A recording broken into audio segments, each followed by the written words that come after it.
Hello and welcome to another episode of the Construction Corner Podcast. I'm Dylan, I'm your host. And like we were telling you guys, we got some great guests lined up, but we first have to talk about the snowpocalypse that Michigan has gotten as we are recording this episode. So Matt, fill us in on snowpocalypse that you Michiganders apparently can still, no one has learned to drive yet this year. So it's Snowmageddon 2022, man. We on Tuesday night it started snowing and it didn't stop until sometime late Wednesday. They were saying 2 feet at one point. We probably got maybe a foot, maybe 16 inches at best. I kid you not, it is shut down almost the whole damn state. My kids have been home from school for all 3 days, which is awesome because we kept them out of school on Monday because we were up north visiting family. So they got a whopping 1 day in at school. But you know, it's colder than shit, and there's a little bit of snow and a lot of ice. I have it easy. I have an office here in my barn at home. I have an office in Brighton, but my guys still made it to the job sites today. No big deal. So as long as you know how to click on the 4-wheel drive button, it's really not that bad. Well, that amount of snow in Tennessee would absolutely cause panic, utter chaos. Well, it should, right? You're not supposed to get that sort of load down there. No, not at all. We panic for flurries. Yeah. Yeah, well, it's if you are, for all the people traveling or have ever been some road warriors, if Atlanta ever gets a hint of snow, oh my gosh, if you ever had to fly through Atlanta, what a nightmare that becomes at the whiff of cold. Like it's Without a doubt, Yep. man. Yep. All right, guys. So without further ado, this week we have Josh Sanders coming to the podcast. So Josh has got 14 years of experience in building teams, volunteers, paid staff, church, construction company, kind of name it, and been in sales for, man, like 20 years almost. That's crazy. type or other, when you add it all up, and really is taking remodeling companies from 150, 200 grand a month to 1.2 million a month, and is now in the kind of handyman and specializing in bathroom remodeling over the last year. And, in 22 on track to do $1 million really in his first kind of full year being in business. So without further ado, Josh, welcome to the show. I'm happy to be here, man. This is exciting. Glad to be on here and provide some value. Absolutely. We're glad to have you. I guess the first question is, what was your first sales job? Oh, gosh, Lowe's. 16-year-old, I went from cashier, and one day they were desperate and threw me back into flooring. I had no clue what I was doing, and evidently all the old ladies coming through looking for their vinyl flooring, they thought I was cute, and it worked. And I had no clue how to do it, but that was my first sales job, and it worked out for me. Nice. Yeah. So from flooring salesman to entrepreneur, man, that's a big jump. Yeah, it was a big jump. It was a lifetime of kind of finding myself and my niche. I mean, you think I went from 16 years old, Lowe's, thrown into flooring, to college, and then ministry and seminary, and then getting burnt out, and then right back into construction and sales. Like, kind of came back to my first love. Very, very cool. So let's unpack that a little bit, though. You went to the seminary, seminary school? Yep, Southern Baptist Theological Seminary. Wow. How was that as far as a path to choose? It was crazy. So in high school, I was not a very good student. I concentrated on sports and, didn't care about school. And even in my undergraduate, I'm not proud of it, but it took me 7 years to get my bachelor's degree because I couldn't figure out what I wanted to do. Then landed on communications and felt like that was kind of a good niche for me. And I was already serving at church. And so seminary was it. And it's kind of funny. Seminary gets a bad rap. You get that, like, you're a Bible thumper. But the program that we were in was more focused towards just leadership, organizational leadership, and how to lead people the right way. You've seen the pictures of the leader either pulling people and working with the people, or sitting on the block, with their hand out like this. It's really just teaching how to lead people. And I think the benefit was I was leading people while I was learning to lead people at the same time. And man, I struggled with it when I left seminary to go into construction. Like, how am I going to even use this? And maybe some of the stuff we'll talk about here in a little bit. It's kind of crazy, the doors that it's opening in the construction world for me. That's awesome, man. And don't feel bad about your bachelor's degree. I think if you add up all the time when I dropped out of school and went back, I think I probably have you beat. And for that matter, I got a degree in psychology, and here I am Nice. in construction. So Yeah. different paths, but I know the route you took, man. Yes, sir. What brought you back to construction? Yeah, it's a funny, crazy story. As long as I can remember, my dad has always been the cousin, uncle, brother, grandson, friend that was doing odd and end jobs on top of his full-time job. And he always took us. So me and my brothers, he always took us with him. And you always hear those sayings about, my feelings don't get hurt easy because I did construction work with my dad. That wasn't it for us at all. Dad was so intentional about being patient with us and teaching. One of my earliest memories was I think I was 12, and one of our friends bought a warehouse and he wanted to turn it into a gym. And so Dad, me, and this guy, we framed all the walls, drywall, plumbing, carpet squares, desks, and that's where I learned most of it. And Dad was very patient with us. And so that kind of started it. We were always doing that stuff. And then I got married and wasn't making a lot of money. Our first house was 700 square feet. You could literally vacuum the entire house from one outlet on a pastor's salary. And so if it broke, if I didn't know how to fix it, I was figuring out how to fix it. And same thing with my dad. And so I've always done that kind of stuff. Even at the church, when something broke, I was running to fix it. So, man, when I got burned out on ministry, that's the first thing my mind went to. It was like construction. That's what I know. I know I can do it, and I know I can figure it out if I actually don't know how to do it. So when I was ready to kind of give up ministry, that's just where I ran to, and ended up getting a job as a project manager, and moved up from project manager to product and vendors. And then from there went to sales, and in sales, I was like, I can do this on my own. I can be my own boss. And so started Sanders and Sons. That's awesome, man. I was doing a little digging around on some of your social, in the last couple of days. Yeah. And I saw the Sanders and Sons logo, and at first I was looking and I thought it might be you and you have two sons, right? I do. So I thought you were kind of pre-planning for that, but then I finally made it to the actual Sanders and Sons Facebook page, and I see that it's you, your dad, and your brother. Yep. I've got my dad, one of my brothers. Both of them are basically full-time. I have my middle brother who works sometimes on the weekends. He's a teacher. And so, yeah, we only have one employee right now that's not a Sanders. So we're currently expanding and growing, but yeah. And my boy, it's beautiful. I get to bring my boys now and do what my dad did with me, and they love it. Like, they're already talking about and asking when they get to be the boss. That is awesome, man. Yeah. That's very cool. It's pretty cool. So what kind of construction do you guys focus on?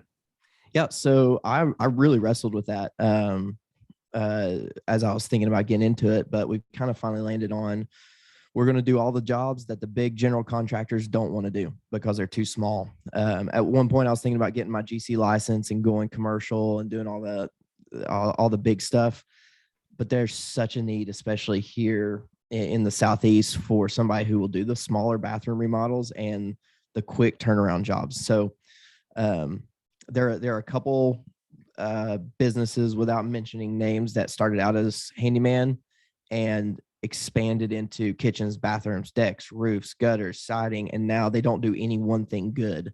It's all a bunch of things very mediocre. And so that's one of our core values is we're going to be excellent at bathrooms and smaller. So that's kind of our specialty. Nice. So is it primarily renovation work then?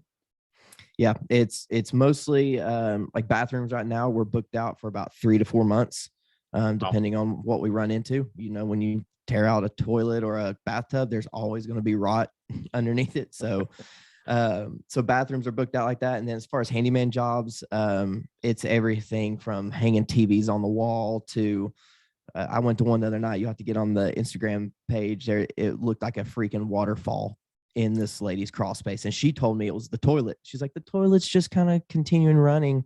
I went out there and a whole copper line had busted. So, Oh, wow. so those are daily. They keep rolling in. Bathrooms are booked out. And yeah, that's what it looks like for us. Nice, man. I love hearing stories like that. It's a blast. It keeps me on my toes and I love it. For sure. And you get something different all the time. You know, I love it. Yes.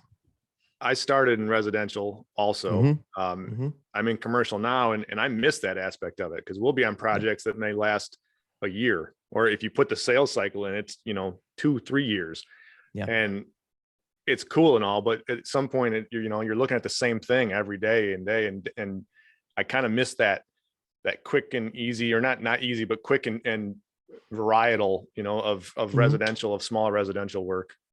Absolutely. I mean, I think that's one of the things that benefits us as well. Like my previous employer, you get with those guys every now and then, but they're cutting some corners. And one of the things when we started Sanders and Sons, we decided we were going to do business with integrity and customer first and take care of them.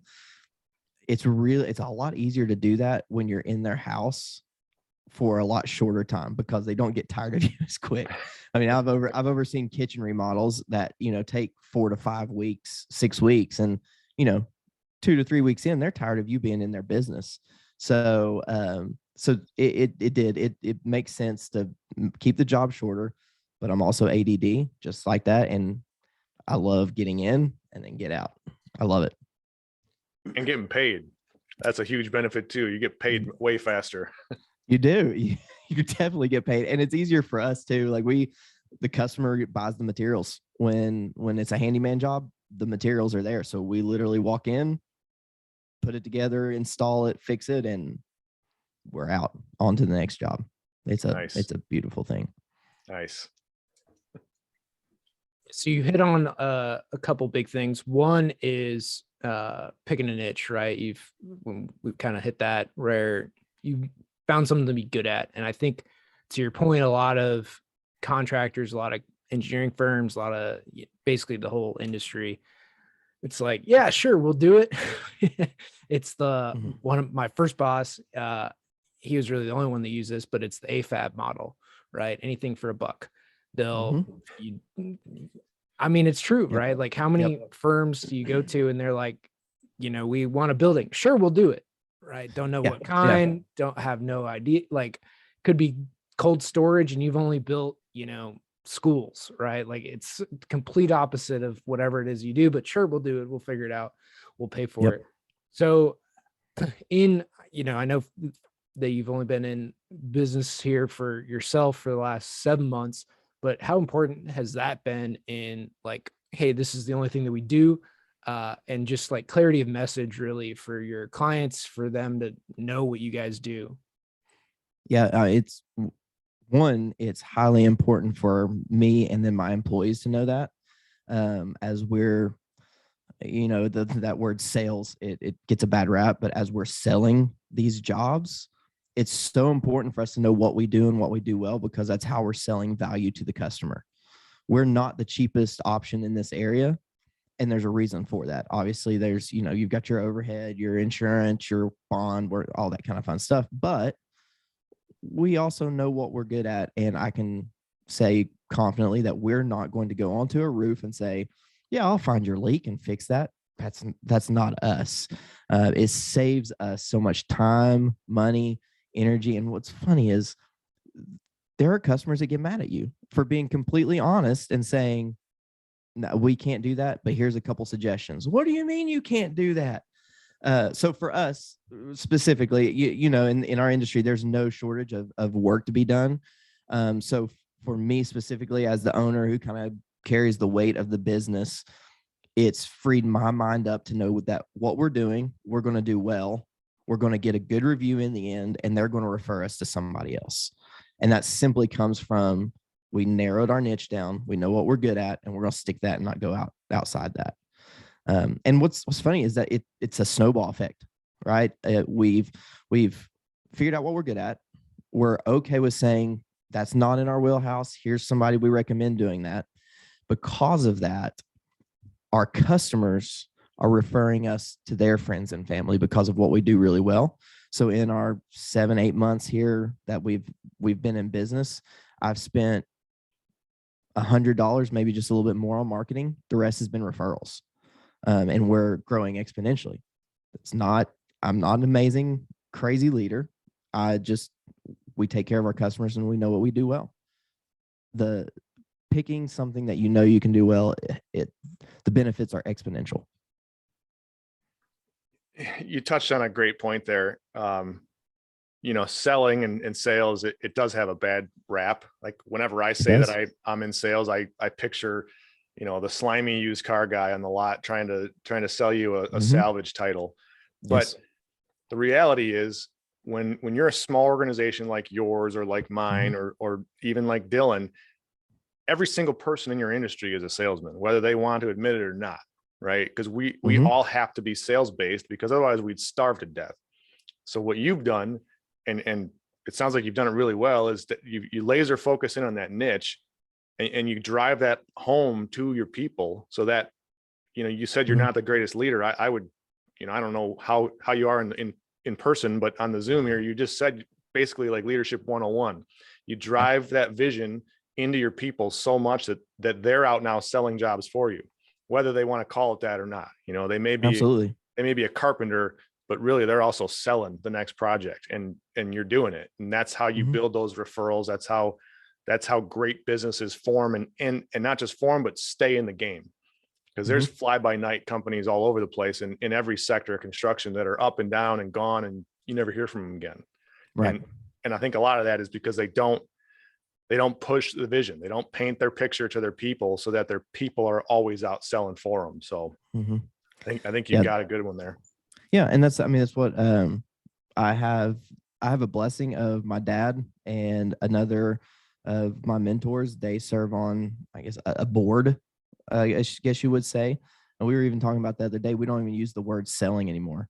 We talk about one of our core values is we never start with a problem. We always start with the solution. And the same thing in selling. We're talking about how we're providing value, how we're fixing the problem that they have.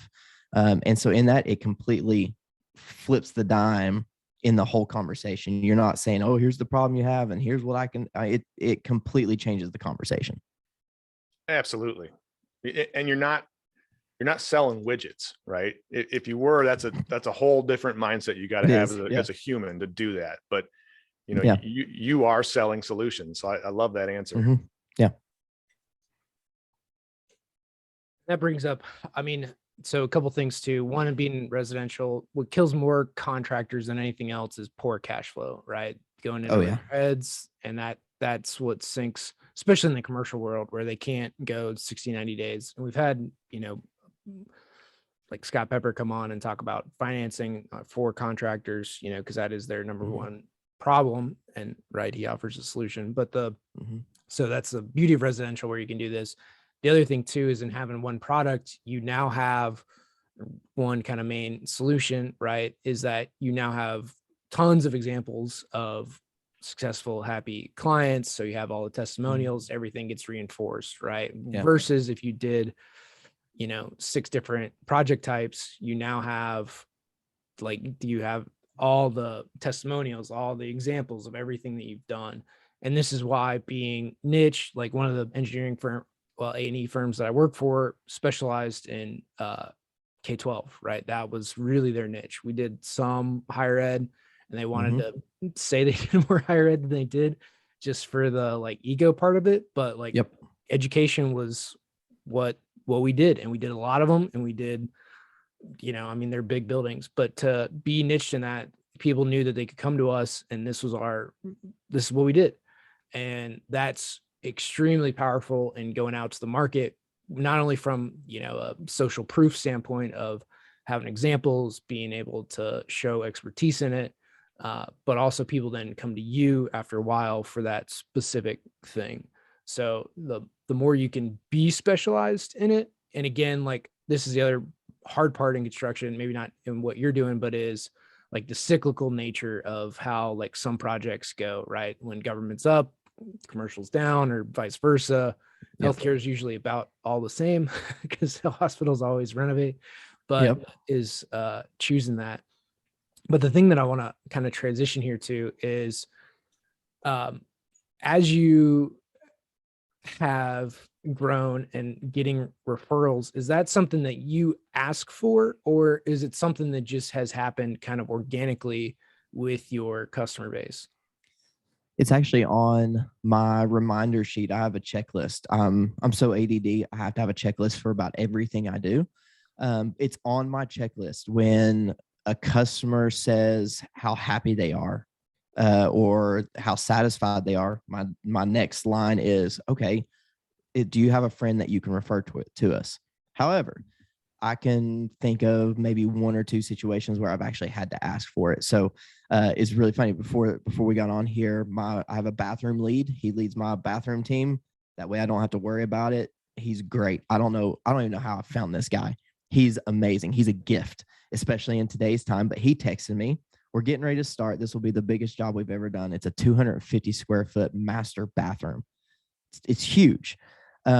We're just in the pre-construction phase right now, but she has already referred us to two of her friends just simply because of how the pre-construction phase has gone. We did the estimate. She loved it. We've walked her through material selections and we've gone to her house multiple times. She's already referring us to her friends. And that's our goal. We're still honing in on the purpose, the word, we're called wordsmithing it, but we really want to make it feel like your favorite uncle or your favorite cousin came into your house and did a great job. And you're going to share that with everybody. That's awesome, man. I mean, getting referrals in the pre-con stage, that's almost unheard of, right? It's crazy. And coming from, I came from a construction company that literally tried to do everything from handyman all the way up to commercial. And now yeah, it was crazy. And that kind of stuff is impossible, let alone getting a good